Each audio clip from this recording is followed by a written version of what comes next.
30 years ago, 50 companies dominated American media. Now it's down to 6. Here are some charts on media ownership that illustrate this concentration. With new global digital enterprises like Google, Facebook, and Twitter growing in importance worldwide, U.S.-based media became a transnational force. The U.S. media companies are themselves owned in large part by hedge funds, mutual funds, and finance companies. Barry James Dyke is an asset manager who has studied media ownership.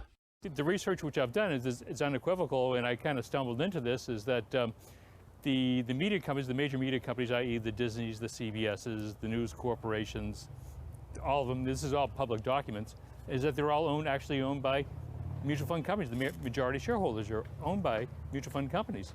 So, and also, they also get a lot of their revenue from these companies. So you're never going to see any consistent criticism about these fund companies. Are these companies investigated by the media? No, they're not. Are they responsible to the public in some way? Are they accountable? Do the public really know what they're doing? The public really doesn't have a clue. They really don't know what they're doing. He has documented his findings with charts in his own book, The Pirates of Manhattan. Well, people are not going to be not getting the truth. But there is a lot of coverage, especially of politics, that's often treated as a sporting event, with an emphasis on poll numbers and election results. Mary Boyle follows media coverage of elections for Common Cause. What about the role of the media? Is the media helping to strengthen our democracy, or do you think it's helping to divide us?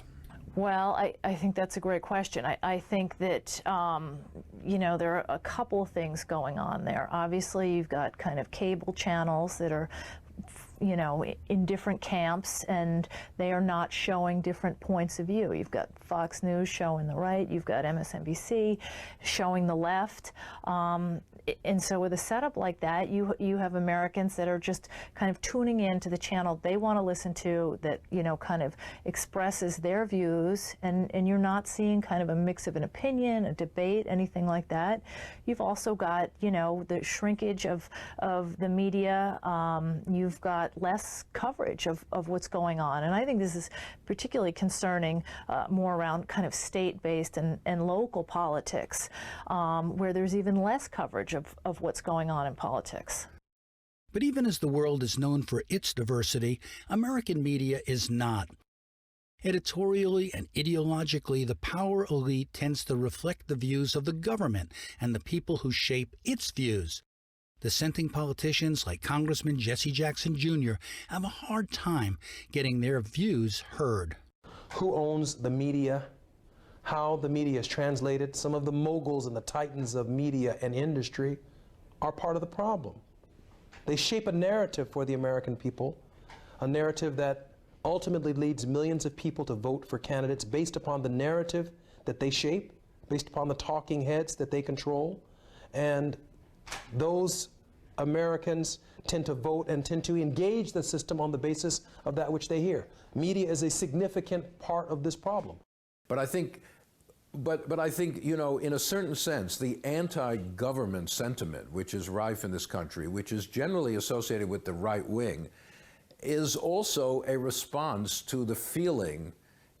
It's an inchoate feeling. It's not an analytical feeling, but it's a feeling that government is aloof. It is not responsive. It does not really represent the people. It represents some very particular interests, and that sense is pretty widespread in this country.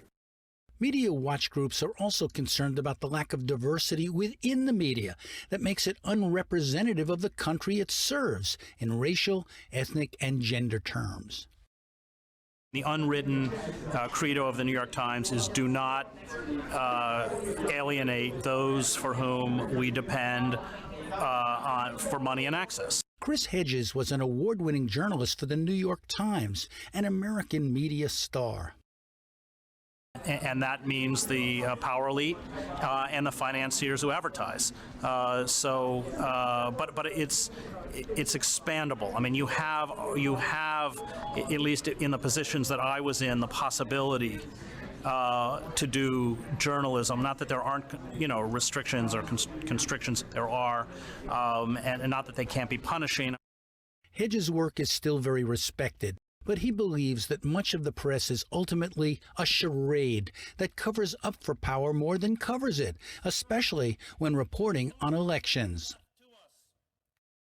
Because the political theater, the personal narrative of the candidate, it's all irrelevant. It's meaningless, and people, we still play the game. Look, every totalitarian country I covered had elections. They all play the charade. Even East Germany did, and that's the charade we play. And when we have a compliant corporate media that pretends that charade is real. So I think the problem is that the illusion still remains so powerful. But people are changing, but the illusion is still so powerful that people confuse where power actually exists.